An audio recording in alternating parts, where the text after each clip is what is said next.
नमस्कार दोस्तों, आप देख रहे हैं हमारा मेट्रो लाइव और मैं हूं आपका दोस्त लाल भी लाल। 2022 में दिल्ली के एमसीडी चुनाव होने वाले हैं, जिसमें साउथ एमसीडी, नॉर्थ एमसीडी और ईस्ट एमसीडी तीनों एमसीडी का चुनाव होने वाले हैं। इसी क्रम में आज दिल्ली में मुख्य दो पार्टियों में चुनावी संघर्ष होगा। पहली पार्टी है भारतीय जनता पार्टी, जो अभी पिछले 15 सालों से एमसीडी में सत्तासीन है, और इसके बाद अब नई पार्टी का उदय हो चुका है दिल्ली में, कांग्रेस के बाद आम आदमी पार्टी का। बदरपुर का पूरे दिल्ली में मुख्य संघर्ष आम आदमी पार्टी और भारतीय जनता पार्टी के बीच ही दिल्ली एमसीडी चुनाव में होगी। चाहे साउथ की बात करें या नॉर्थ की बात करें या ईस्ट की बात करें। उसी सिलसिले में बात करते हैं। बदरपुर विधानसभा में 5 वार्ड है। 5 वार्ड में 3 वार्ड लेडीज वार्ड है, 2 वार्ड जेंट्स वार्ड है।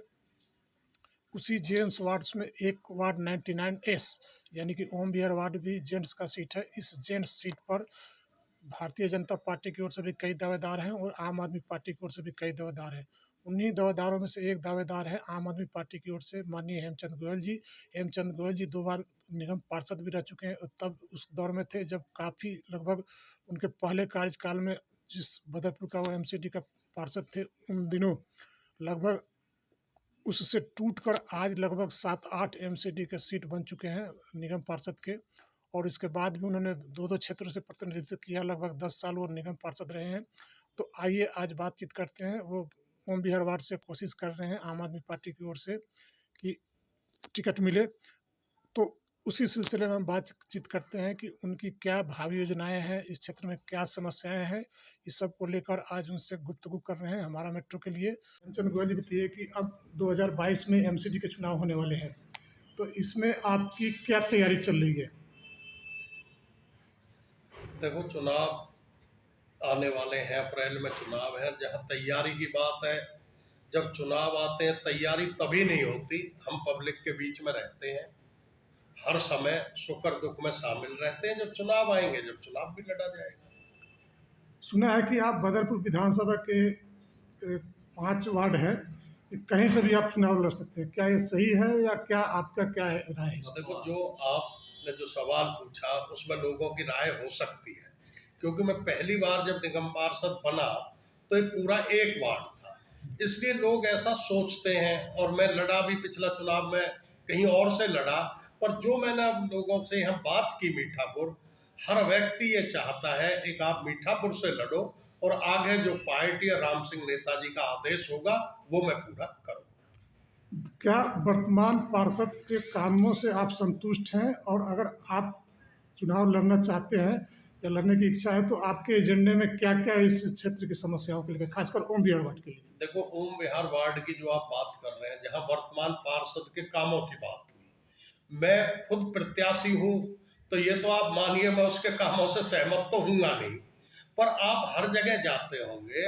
आप भी पूरे क्षेत्र में रहते हैं, ये आपको हर लोग बताते होंगे कि जो वर्तमान निगम पार्षद है उसने कितने काम है, वो तो क्षेत्र के लोग बताएंगे कि उसने क्या काम किया। आपके एजेंडे में कौन कौन सा वर्क है जो, अगर आप... देखो, मेरे एजेंडे में जो सबसे पहला काम है वो है पानी की निकासी, क्योंकि जब हम नहर पार आते हैं तो खासकर मीठापुर वार्ड में पानी की निकासी प्रॉपर नहीं है। जब मैं पहली बार निगम पार्षद बना तो राम सिंह नेताजी तब विधायक थे, हमने पूरे नहर पार के क्षेत्र की पानी की निकासी की बात की थी, एक प्रपोजल बनवाई थी। राकेश मेहता एमसीडी के कमिश्नर थे, वो मौके पर आए थे, और हमारा दुर्भाग्य नेताजी चुनाव हार गए थे, उसके बाद वो चीज परवान नहीं चढ़ी। तो मेरी सबसे पहला मुद्दा है पानी की प्रॉपर निकासी। इस क्षेत्र में साफ सफाई और लाइट का जो प्रॉब्लम है वो कैसा है? देखो, जहाँ लाइट की, अगर आप लाइट की, स्ट्रीट लाइट की बात कर रहे हैं तो वो प्रॉब्लम है, परंतु जहाँ वैसे बिजली की बात है तो राम सिंह नेताजी ने इस क्षेत्र में ग्रिड बनवाकर ये पोजीशन है कि बिजली है जाती नहीं।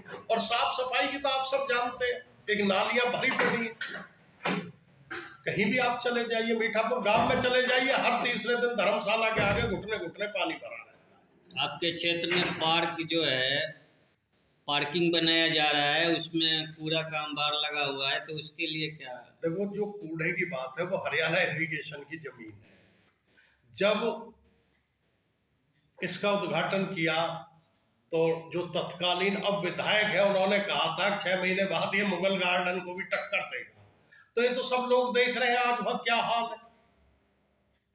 कूड़े की जहां बात है, जब राम सिंह नेताजी विधायक थे यहाँ कूड़ा डल रहा था और उन्होंने ये कहा था कि इसको भरने दो, फिर मैं इसके ऊपर 1-1 फुट मिट्टी डालकर और इसमें अपने पैसे से मिट्टी डालूंगा और इसमें पेड़ पौधे लगा दूंगा। पर उस समय भी पार्षद यही व्यक्ति थे जिनकी अब पत्नी पार्षद है, उसने वो काम नहीं होने दिया था। और आज आप लोग देख लो मुगल गार्डन की क्या हालत है। ओम विहार वार्ड में कूड़ेदान नहीं है, जिस कारण अगर सफाई होती भी है तो कूड़ा वहीं का वहीं रह जाता है और फिर से नालियों में चला जाता है। देखो कूड़ेदान की जो बात है उसमें मैं थोड़ा, मेरी राय भिन्न है।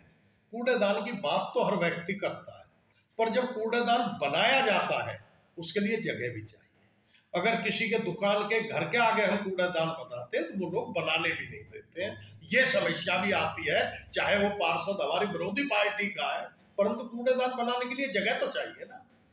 तो क्या आप मानते हैं कि बाकी बदरपुर के वार्ड में कूड़ादान बन चुका है, बड़े बड़े जो ढलान है, क्या जैतपुर वार्ड में, ओम विहार वार्ड में ऐसा जगह नहीं है जहाँ पे एक बड़ा ढलान? हाँ, उसके लिए मैं जो आप हाँ बड़े की अगर बात करते हैं तो हमारे पास जगह है।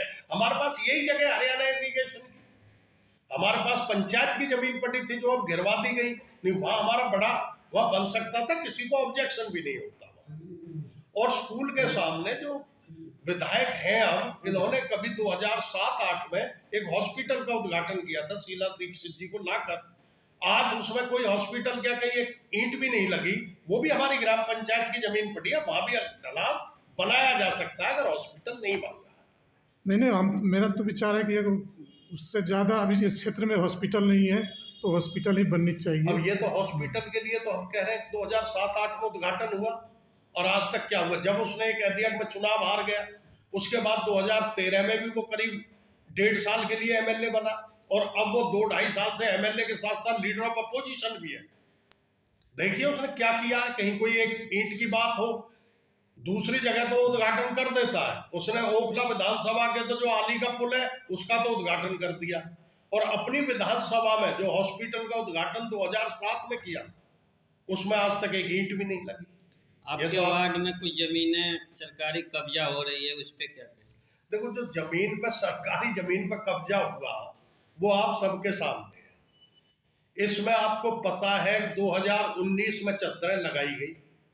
वो चद्दरें जहां कब्जे की बात है, मैं उसमें पूरा सहमत नहीं हूं, क्योंकि ये करीब 70-80 एकड़ जमीन सरदार जी की थी।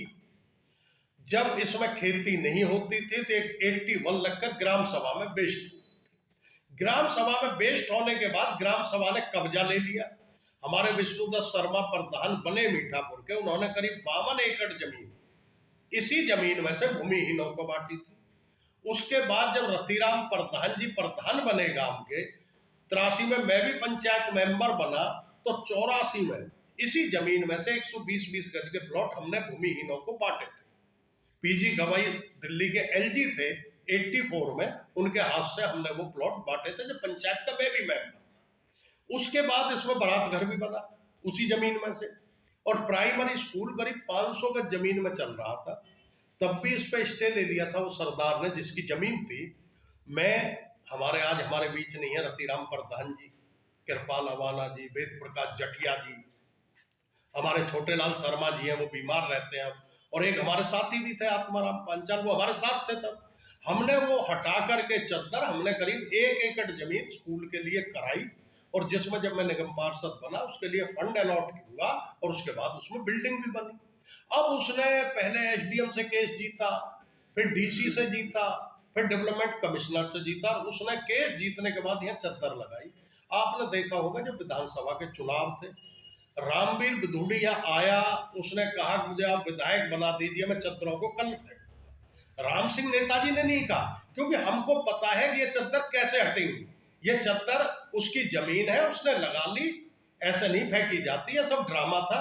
उसके लिए वकील करना चाहिए, हाई कोर्ट में अपील करनी चाहिए, फिर कोर्ट जो फैसला करेगा, और कोर्ट 100% फैसला पब्लिक हित में करेगा, क्योंकि वो जमीन पब्लिक के काम आनी है। और हमें अगर मौका मिला हम कोर्ट जाएंगे। मैं आज भी ये बात नहीं कह रहा कि आप मुझे मौका दो मैं चद्दर फेंक दूंगा, चद्दर नहीं फेंक सकता कोई। रामवीर ने तो अपनी कीमत बढ़ाई थी, वो उससे